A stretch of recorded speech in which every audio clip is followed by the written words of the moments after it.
यानंतर एक breaking news पाहूयात। वादग्रस्त प्रोबेशनरी आयएस अधिकारी पूजा खेडकर यांना अटकपूर्व जामीन मिळणार का नाही यावर आता सुप्रीम कोर्टात आज निकाल देणार आहे। या प्रकरणावरती काल सुनावणी पूर्ण झाली।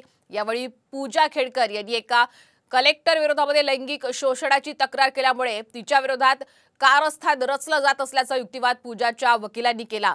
तर पूजा खेडकर यांनी संपूर्ण यंत्रणेचीच फसवणूक केल्याचं यूपीएससीच्या वकिलांनी म्हटलेलं आहे। यूपीएससीच्या तक्रारीवरून पूजा खेडकर विरोधामध्ये आता दिल्ली पोलिसांनी गुन्हा दाखल केलाय। त्यानंतर पूजा खेडकरनं दिल्ली पटियाला हाऊस कोर्टामध्ये अटकपूर्व जामिनासाठी अर्जही केलाय। आपण ग्राफिक्सच्या माध्यमातून हे संपूर्ण प्रकरण समजून घेऊयात।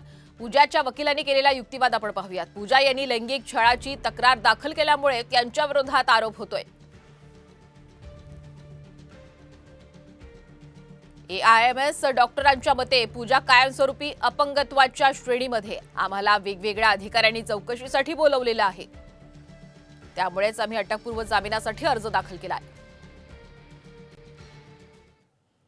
दरम्यान यूपीएससीने पूजा खेडकरला आता दणका दिलेला आहे। पूजा खेडकरचं आयएस पद रद्द करण्यात आलेलं आहे। तात्पुरत्या स्वरूपामध्ये हे पद आता रद्द करण्यात आलंय।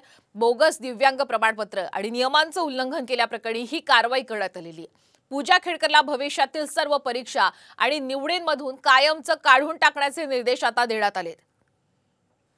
दरम्यान पूजा खेडकरवर आयएस पद का रद्द झालं आपण पाहूयात ग्राफिक्सच्या माध्यमातून।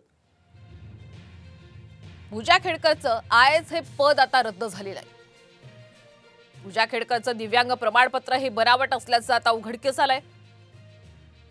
2022च्या नियमांच्या तरतुदीचंही उल्लंघन झालेलं आहे। यूपीएससीच्या भविष्यातील सर्व परीक्षा देण्यासही मनाई करण्यात आली आहे।